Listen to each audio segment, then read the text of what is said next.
Hey guys, it's July 2020 and we're in the middle of the COVID-19 pandemic, complete with social distancing and non-traditional instruction. I'm Mrs. Kazee, and I'm here to tell you a little about the vocational programs we promote here at Morehead YDC. We'll tell you about the courses we focus on, a little about the job market, and hopefully help you see how what you're learning can benefit the plans you have for yourself. So let me tell you just a little bit about me. My husband and I have been married for about 34 years. He's my rock, but he's also a network technician, and you'll hear a little bit more about that later. We have two little puppies, as we call them, though they're not little. This is Chloe and Leo. They are brother and sister, and they are collies. We have three fabulous children that we love very much. They're all adult now. Our oldest is a mechanical engineer. Our second child is a chiropractor, and our youngest just graduated from Northern Kentucky University this past May. I've lived in 4 states, born in Michigan, raised in Ohio, lived in Kentucky, and then moved to North Carolina for a little while and finally came back to our old Kentucky home. I have 5 college degrees from Morehead State University, which shows that you can have changes in your life. I changed my careers a little bit.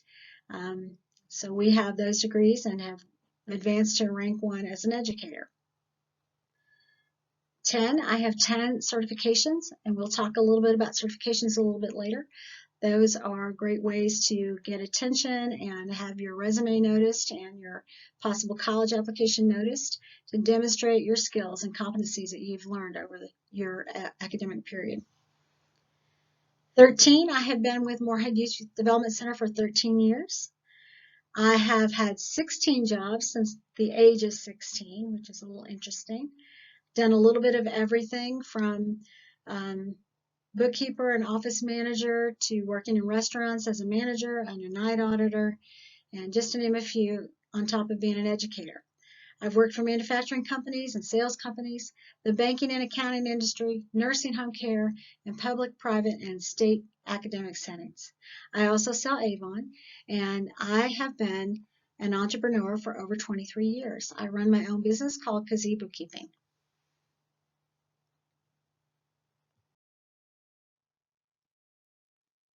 So I teach office technology courses. Our focus immediately are digital literacy and MOS.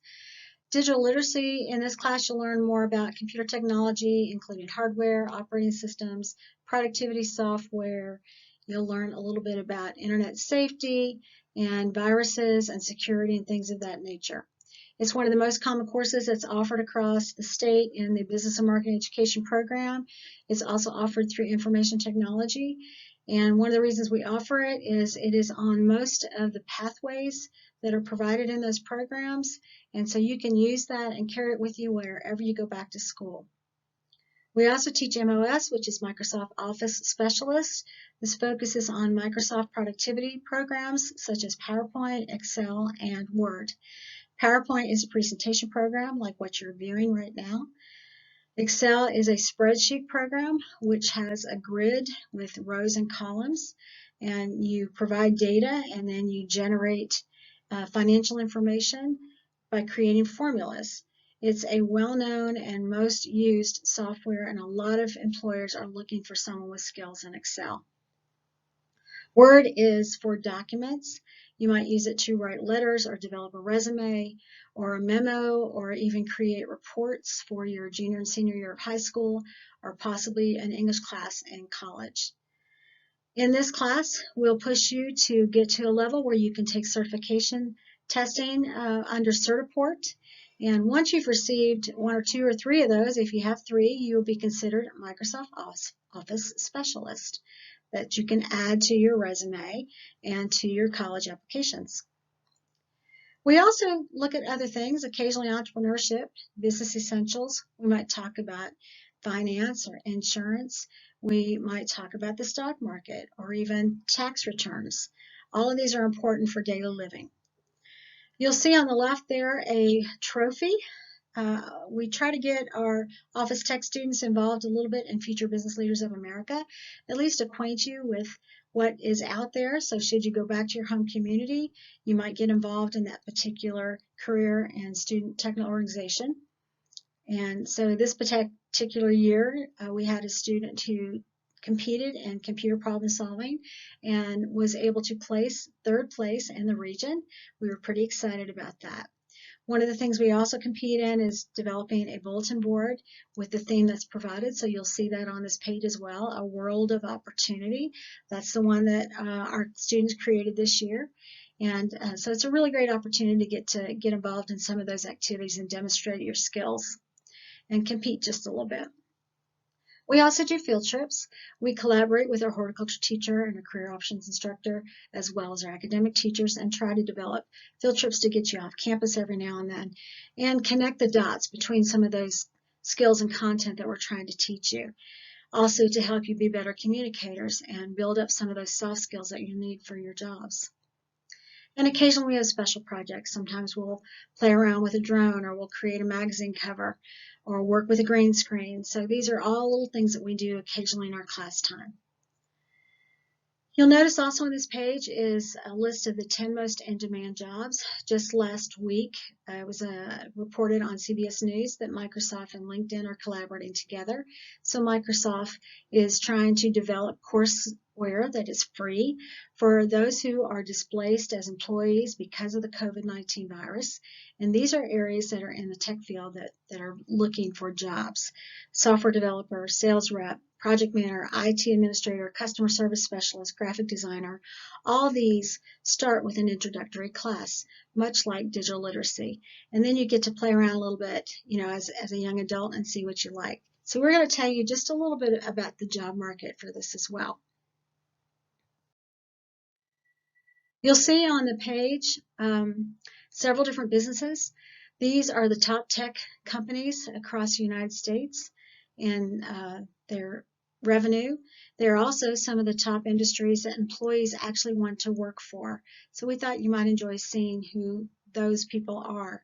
Some of the jobs that are available just in our own state in the last week, as I did a search in this particular field, are customer service specialist, customer support specialist, office administrator, admin support, accounts receivable, human resources. You might also find a job in bookkeeping or accounts payable, payroll, or insurance. These are all jobs that all these skills that you're learning will help you find. I wanted to draw your attention also to the lower left. You'll often see this in many of the descriptions of jobs. It says familiarity with Microsoft Office software, a plus. Though that's kind of proof in the pudding, showing you that those are definitely skills that employees are looking for. In Kentucky, as we looked through ONET resources, we discovered that the median wage for office and administrative support workers is around $37,000, with a beginning salary probably around $23,000 or so, up to as much as $60,000. Of course, that will depend on the skills that you have, where your job is located, the industry that it's located in, and the skills that you have under your belt. Most of the jobs here are in education and government, and they seem to have a projected growth here in Kentucky. We also looked at the Bureau of Labor Statistics Occupational Outlook Handbook. And if you'll draw your attention to those items within the red lines, you'll see titles of jobs, bookkeeping, customer service, clerks, receptionists, and admin secretaries. And if you notice a little further under the interlevel education, you only have to have a high school diploma. You don't necessarily have to have an associate degree or extended education. So this might be a good place to start if you're not interested in continuing past high school. Notice that the income here is somewhere between $30,000 and $41,000, and that's not too bad as a median. So also, if you decided that you wanted to study a little further up the line and get your bachelor's degree and your master's degree, some of those more in-demand computer and IT jobs are in that domain. If you look on this screen, also from the Bureau of Labor Statistics, we've got computer and information research scientist, computer support specialist. I see our highest, of course, is at science, then software developers, web developers. All these are great jobs, and there's lots of openings for those industries, but it's going to take a little bit more work for those. But they all start with 1 or 2 computer classes. We also teach CTEC courses. CTEC is a company that is in New Jersey, and they take pride in helping to train people across the nation in telecommunications. Here at Morehead YDC, we teach copper and fiber optics. And the goal, of course, is to help you get certified as a network technician. In this class, you'll learn how to create those cables, and you'll learn how to test their functionality, learn how to troubleshoot along with the important safety guidelines that are necessary, and learn the regulations for both residential and commercial installation.